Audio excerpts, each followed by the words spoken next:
live from the Scheinfeld Center Innovator Studio at Santa Barbara City College. It's the Enlightened Entrepreneur Podcast, where we inform and inspire Gen Z to become even more entrepreneurial and innovative in our global economy.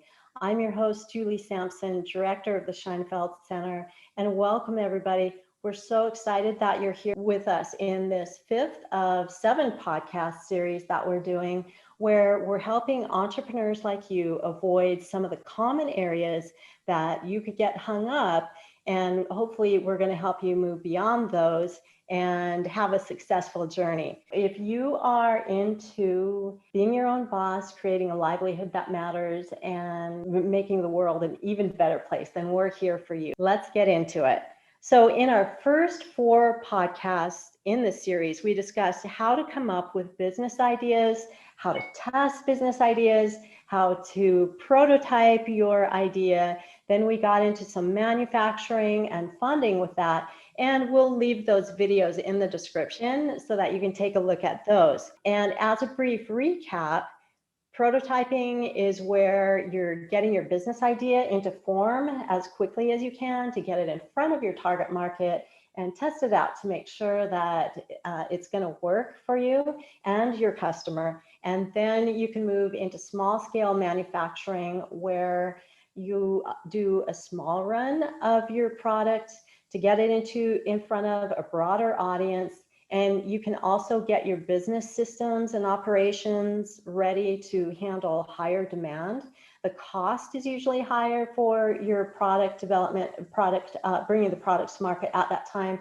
But the trade-off is that it's a reduced risk because you aren't producing as much. So you can test it out and then do any changes you need to before you move into large-scale manufacturing, where of course you have economies of scale. So in this video, what we're going to do is take a deeper dive into manufacturing and funding to help you with that process. This combination of working the manufacturing and funding is so important because you're trying to do several things simultaneously. You're trying to develop your customer base for market entry. You're working out your manufacturing, and then you're having to get capital at the same time. So how, as an entrepreneur, do you manage all of that? Well, joining us to break it all down is Nate Lawrie, who is founder and CEO of Brazyn Life, a performance lifestyle brand that provides athletes on the go with the tools they need to stay in peak physical condition. Brazyn's flagship product is the Morph foam roller, launched in 2015. It's the most portable and storable foam roller in the world, providing the usability and functionality of a standard size foam roller with a groundbreaking collapsible core technology.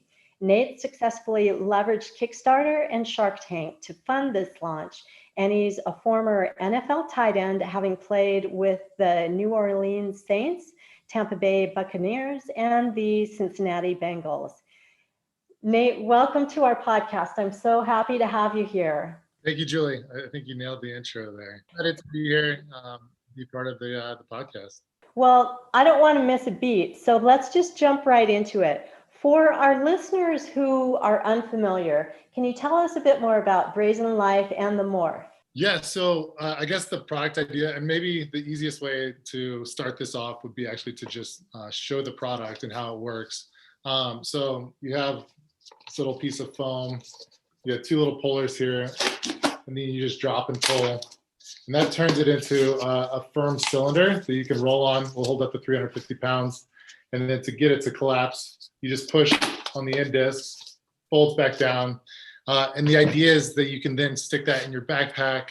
You can stick it in your carry-on. You can slip it under the couch so it's not cluttering up your space at home. And yeah, you have a foam roller that you can use anywhere. And really the premise, the idea was born when I was playing football and wanting to have a foam roller that I could have in my backpack.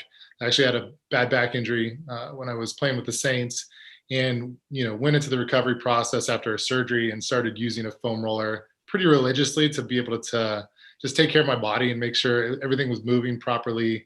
I didn't have any adhesions, and really went into like body maintenance mode to be able to extend my career as long as possible. And wanting to use a foam roller as much as I could, but traveling a lot and not wanting to put it in a backpack or put it in my bag because it would take up so much space. So that sparked the idea. I finished my career. I sat on it for a while, and then just kind of started, as you were talking about.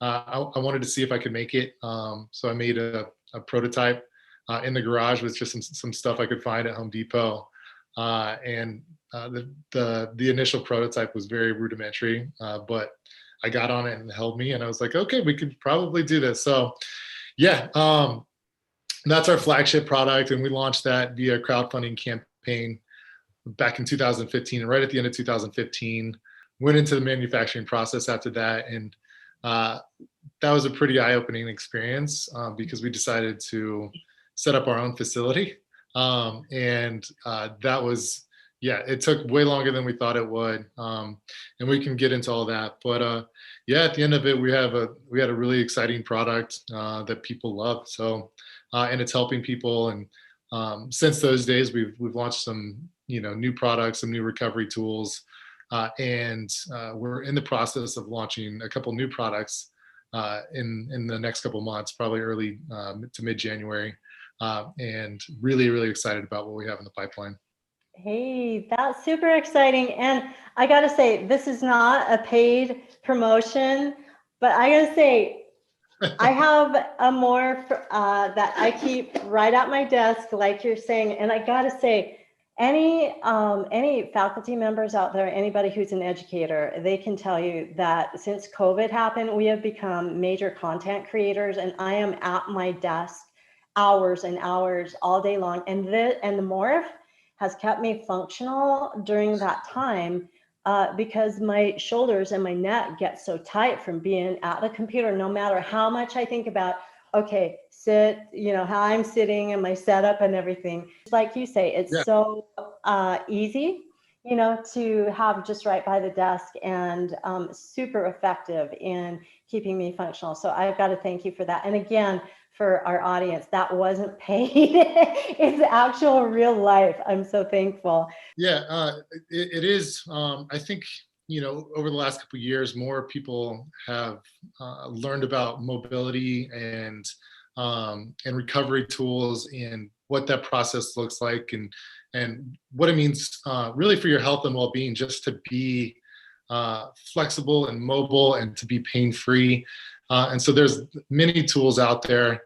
They're important to use. And, I know there's a lot of young entrepreneurs listening today. And if you're sitting at a desk long hours, you get stiff. If you're, stand-up desk, you're still going to get stiff.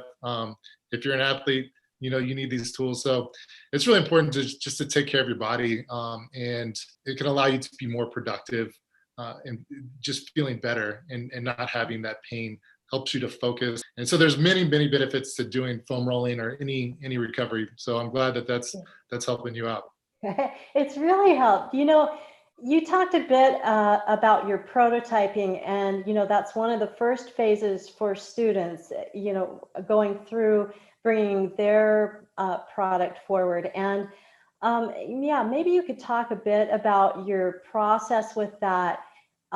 Starting, like, where did it had to start from drawings, right? And then how did it progress towards that version where it was ready to bring it to market? Because it's such an innovative design. There had to have been a lot of engineering that went into it. So where did that expertise come from and all that? It's a combination of things. So I've always been kind of a maker and love building things, love taking things apart, trying to figure out how they work. So I kind of have that mindset of, like, I can envision what a product can look like and how it can operate. And then, so the first part is the vision, knowing the functions you want, knowing the feature set that you think is going to be the most marketable. And so it can be a lot of things. And each product obviously is going to be different in terms of how you go about the manufacturing or prototyping process, rather.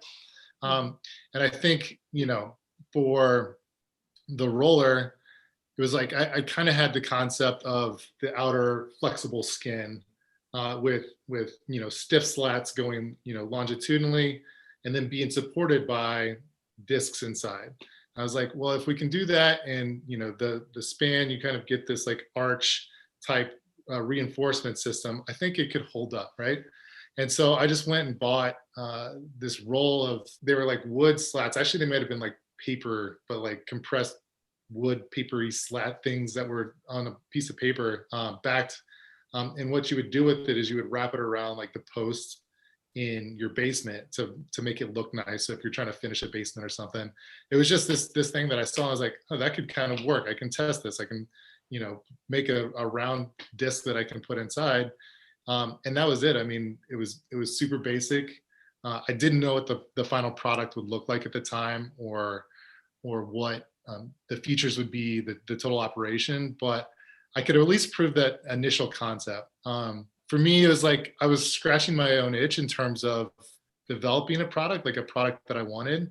And I knew that, there are a lot of people out there, a lot of athletes, a lot of people that were using foam rolling, and foam rolling was not as popular then as it is now. So I knew that there was kind of this market opportunity, and then you dig in and you try to find creative ways, especially as like a bootstrap young entrepreneur. You don't have the tools or necessarily the capital to go and do market research like some of these big companies do that have access to these expensive databases and all that kind of thing. So you just kind of hack it and you try to find out whatever information you can, and then make some assumptions and put it on a spreadsheet, and you can kind of do a market size, and then from there it's just a gut as to whether you want to move forward with it and you think you can make a cool product. Awesome. So you brought your product in through Kickstarter. And so when did that come into the picture, and how did that work? Yeah. Yeah, so that was always the plan, right from the get-go. So it actually, after that initial prototype, it was still just an idea. You know what I mean? Like, it still took a long time for me to really commit to doing it. So I'd work on it, for a few hours, in the garage on a weekend, maybe once or twice a month, and I'd kind of improve it, and I'd concept around it, and then I'd shelve it because I was doing other things. And then, it kind of got to the stage where I got far enough along, and I wouldn't necessarily suggest that method because it takes a long time. But yeah, I mean, I was focused on building another business at the time. And so that was just like when I could work on it. And then finally got to the stage where I'm like, this thing is getting to be pretty cool. I think we can, do something with this. How are we going to launch it? And I guess I'd always imagined doing it through Kickstarter, doing a crowdfunding raise, just because you can really do some market validation through that process, right? And you don't have to tool up, you don't have to produce anything.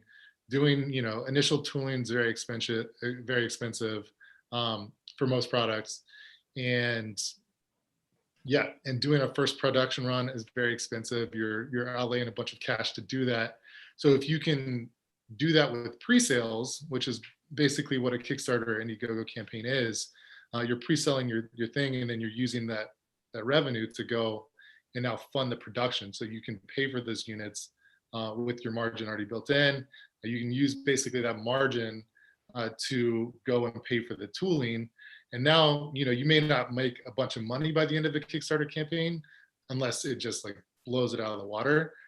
But you can get it off the ground without having to go do a bunch of traditional fundraising. So it's a way. It's a cool process, and it really democratizes launching physical products, which is really cool. Where you were heading is a place where I wanted to go too, where, that process of going through crowdfunding, it does democratize the whole process. But with that comes that whole challenge of, okay, now things worked and you have this demand, then you need to work with the manufacturer, and you need to, for the people who are backing you, they have certain expectations. And so that can be a real challenge. What was the greatest challenge in your process with that? It's all challenging. um, yeah, bringing a product to life is a difficult thing, and there's 1,000 decisions that you have to make when you're designing and building a product, and a lot of it's just kind of guesswork and trying to imagine uh, the customer experience, where something could go wrong, and how they could mess up your widget, whatever you're coming up with, how they could damage it, what the strength needs to be in it, and how you can design around that and keep it cost effective. And there's so many decisions and design decisions, and you're just trying to put yourself in the shoes of your eventual customer.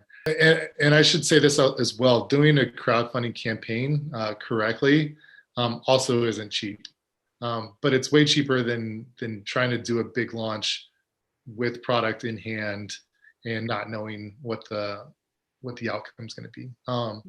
You can do a crowdfunding campaign yourself, and you can do well with that.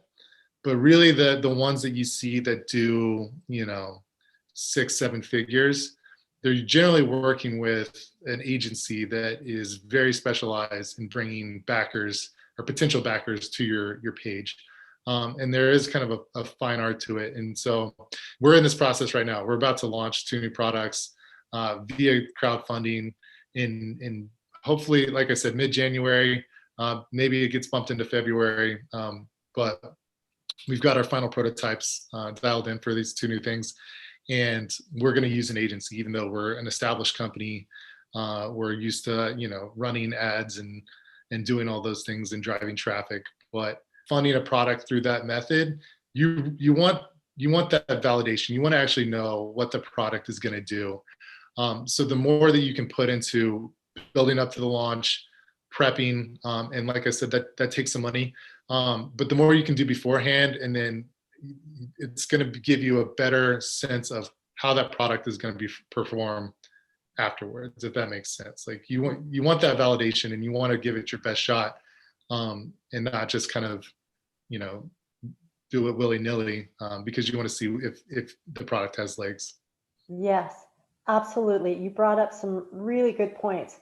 Kind of going back a bit, I really liked that part that you said in your product design, that you're not just thinking about how your product works, but also what the customer could do to break it, how it could break down. That's a really important point. And then also, I really liked the reality check that you're bringing about what crowdfunding really entails, because a lot of times, students will see the success of some of the crowdfunded products and services, that are offered. And there can be this perception that it's just so easy, when in reality, there's a lot that goes in, and like you say, costs that go into it in order to have it really work out. And Sure. so then you went through the crowdfunding successfully, and then 2 years later, I think, there you are on Shark Tank. So how did that whole thing come about? Like, did you have that in mind, or how did that come into the picture? Yeah, it's a good question. I mean, anytime you launch a product that is innovative, everyone that you talk to and show it to, they're like, "Oh, you should go on Shark Tank," right? So that's always part of the conversation. Getting on Shark Tank is not necessarily an easy process. I don't remember the numbers, but there's tens of thousands of companies, if not hundreds of thousands, that end up going and pitching through the process. We were lucky. So, another thing I'll say just briefly about entrepreneurship is you always want to find good mentors. And I did an entrepreneur program. So through the NFL, they do a decent amount of kind of career development stuff, and they have these programs, these business programs. And so I was able to attend kind of an entrepreneurship boot camp at Babson College. The guy that was running the program, happened to really love bone rolling. We hit it off, and eventually, brought him on as an advisor.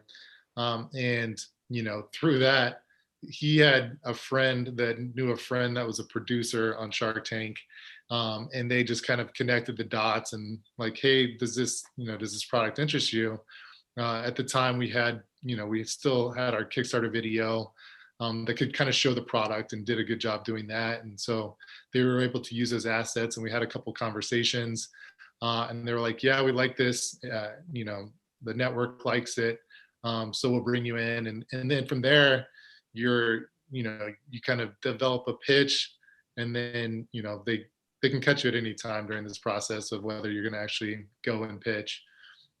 You pitch, and then you still don't know if you're going to air, because not everything that actually pitches in front of the sharks makes it on the show.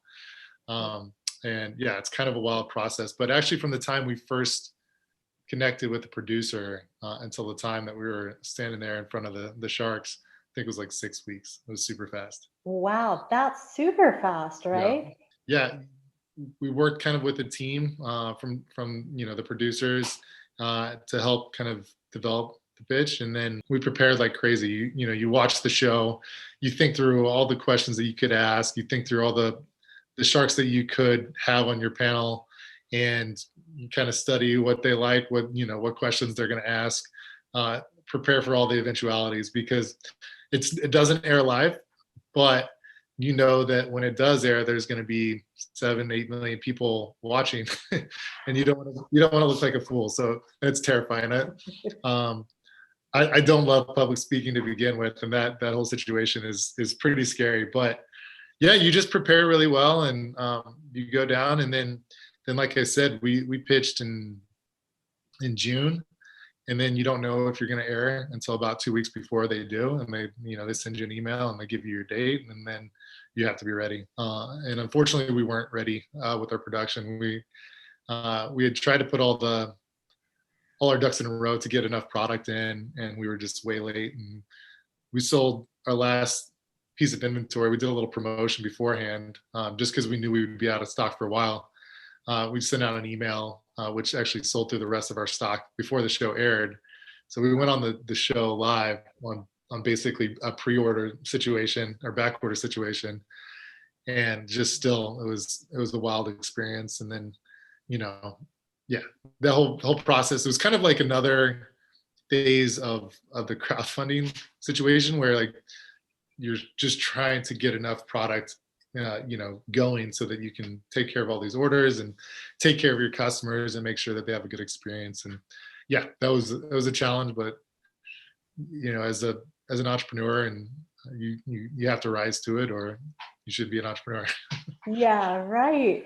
So we see on Shark Tank the deals, there's the handshake when they go down, just right there on the stage. No, I mean, that's real. So the sharks don't know anything about your company before you walk out of the tunnel and start pitching, and all the questions are what they're coming up with on the spot, and they're all super savvy businessmen, and they've seen a lot of pitches. Obviously, they've been part of a lot of products, and they just start firing questions at you, and then at the end you kind of come to a deal.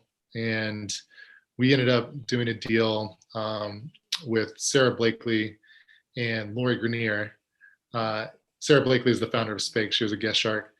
And and then afterwards it kind of goes into another due diligence phase, because they've only seen you for 45 minutes. It's not like you walk out of the studio with the check in your hand, which would be nice. But then it goes into, a whole nother phase, and, both sides, determine what that agreement will ultimately finally look like, because there's a lot more details. And we actually ended up not going all the way through the process just because of the terms that were discussed didn't really fit us at the time.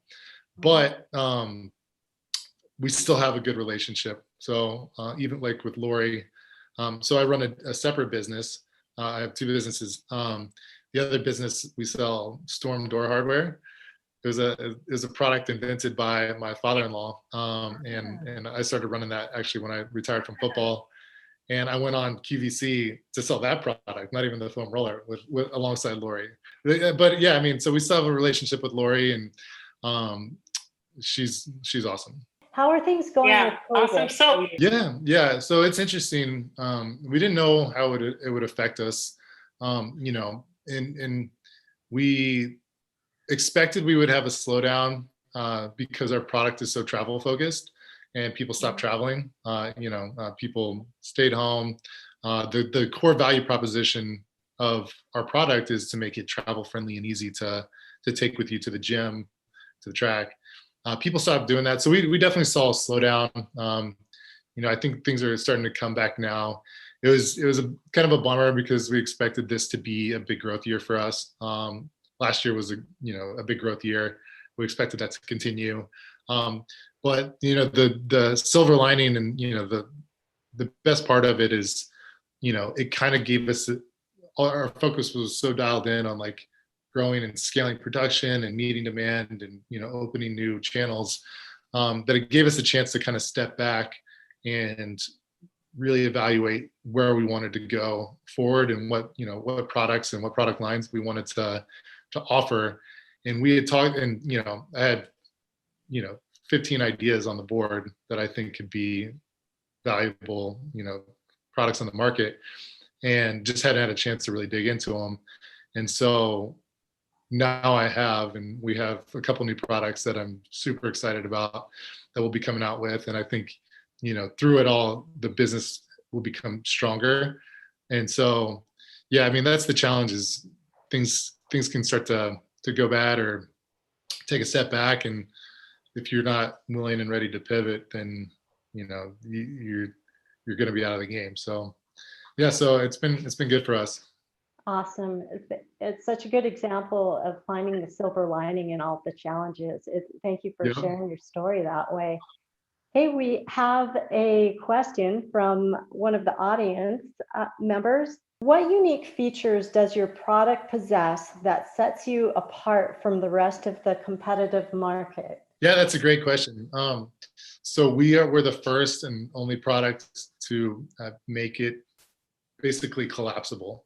So the roller folds down flat, so it's very compact, which makes it super convenient to travel with. And most of the other foam rollers on the market are just a piece of foam, and that's hard to put in a backpack. It's hard to travel with you, and yeah, I mean, that's the main thing, and it actually works. So the cool thing is, we've surveyed our customers, and they report rolling up to an extra like 5 sessions per week. And that's the implications of that are massive, because that means what is that, like 250 extra rolling sessions a year, something like that. And what that will mean for their health and their long-term well-being is pretty awesome. So we like to say we have the most functional usable foam roller on the market, and because of that, our customers and our tribe are going to get way more benefits out of it. Yeah, it's so cool. The fact that your product makes foam rolling so easy to do consistently. If you have one of those big old foam rollers, it's only available wherever it is at, and they aren't very portable, right? And so that continuity, like being able to do those types of self-care, it's the continuity that really matters, like you're talking about. And so it's so great. It's amazing. I'm sure how many lives have been changed because of your product. And thank you so much. I know that I'm so happy to have mine. If you can believe it, we're already at the end of our time, Nate. So thank you for being such a great guest. It's been a pleasure, and I'm sure that our audience and students will learn so much and inspire their own entrepreneurial journeys going forward. So thank you for that. And for our audience, in summary, we went over, again, the 3 stages of manufacturing: prototyping, and then small and large scale manufacturing. And you want to be sure to join us next Friday, because we're going to take this into the next realm by adding crowdfunding and manufacturing, but also talking with an entrepreneur who took on venture capital to make it all work. So if you like what we're doing, please like, share, and subscribe, and be sure to comment and let us know what content you would like to see, and we're happy to deliver. And in the meantime, have a great week and stay strong and stay positive, and we hope good things come about for you. Thanks, everyone. Thank you, Nate.